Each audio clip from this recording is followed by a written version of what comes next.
it's Shannon again. Today I wanted to talk to you a little bit about the Hydroxycut recall. I'm sure you guys have heard about it. It's all over the news. Hydroxycut is a super popular fat burner, quote unquote. Um, it's all over TV. It's everywhere. I work in the supplement business at a very popular supplement store, and it's incredibly popular, and it's incredibly expensive, so I'm sure they're making a ton of money off of it. Anyway, there's a bunch of things that I wanted to talk about to address with this issue. The first is to address, does Hydroxycut work for weight loss, or can it work for you for weight loss? And the answer is yes. The first thing that it can do is it can definitely act as a diuretic. Basically, most of what Hydroxycut is caffeine with some other stimulants in it. So it's going to act as a diuretic, making you lose a bunch of water weight. I always try to tell people, make sure you're drinking lots of water with this, because it'll dehydrate you, especially I live in Phoenix, Arizona, so it's pretty easy to get dehydrated here as well. So you're going to lose water weight, but not necessarily fat. And that's what you really want. When you say you want to lose weight, you don't necessarily want to lose pounds, you want to lose fat. I mean, if you can cut off your leg and lose 10 pounds, would that make a difference? No. Anyway, the second thing it's going to do is curb your appetite. Especially people who aren't used to stimulants, it can definitely curb your appetite for hours. And again, this is not exactly a good thing,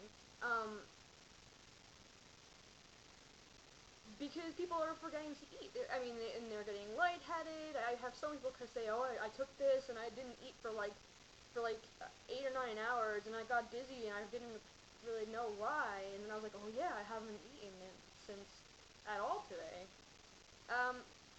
So if you don't eat, you're gonna lose weight eventually. That's the part of it, and that's also called anorexia. So that's the second thing it'll do for you. The third thing is it actually can give you the energy to kind of get you into the gym if you otherwise wouldn't have the energy to do so. But again, I don't usually recommend people to take stimulants, particularly caffeine, before a workout. Caffeine is a vasoconstrictor, which means that it's making your blood vessels smaller, decreasing the blood flow through your cardiovascular system, and you want your blood pumping and your circulation working as efficiently as possible, especially if you're doing any kind of workout. In fact, we sell lots of products at the store as a vasodilator, and a lot of those things have caffeine in them, which is totally contradictory. So those are the three things. But as far as it's marketed as a fat burner, and as far as a fat burner, it's not going to work. In fact, in my opinion, it could actually. A lot of people return it and say that it doesn't work, and here's what I think. It'll actually make you store fat in a lot of times. What stimulants do is the energy that you feel when you're taking caffeine or any kind of other stimulant is adrenaline coming from your adrenal glands. And what the caffeine does is it calls upon your adrenal glands to produce adrenaline that you otherwise wouldn't be releasing, and you don't exactly have tons of adrenaline stored up in your adrenals. So it's really taxing on your adrenals, like they keep saying. And what this does is the adrenaline when you have an adrenaline rush, it puts your body into fight or flight mode, and that's very stressful on your body. All of your systems go into a highly alert and stressful state. And this actually causes your body to release cortisol, which is a stress hormone that maybe you've heard of.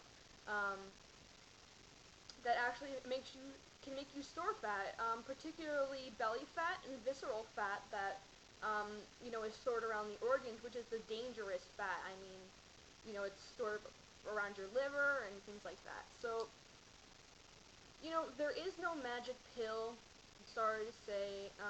I really try to advocate to people when they come into the store. Are you eating right? Are you working out? Things like that.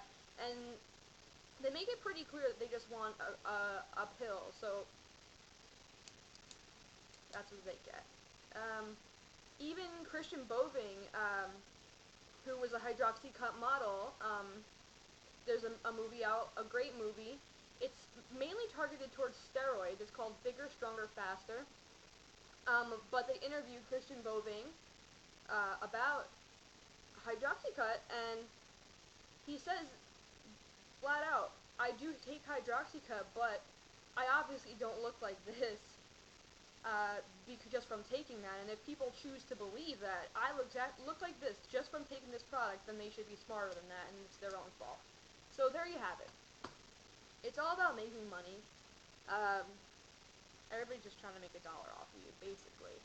And to play devil's advocate about that, though, do I really think that it should have been pulled?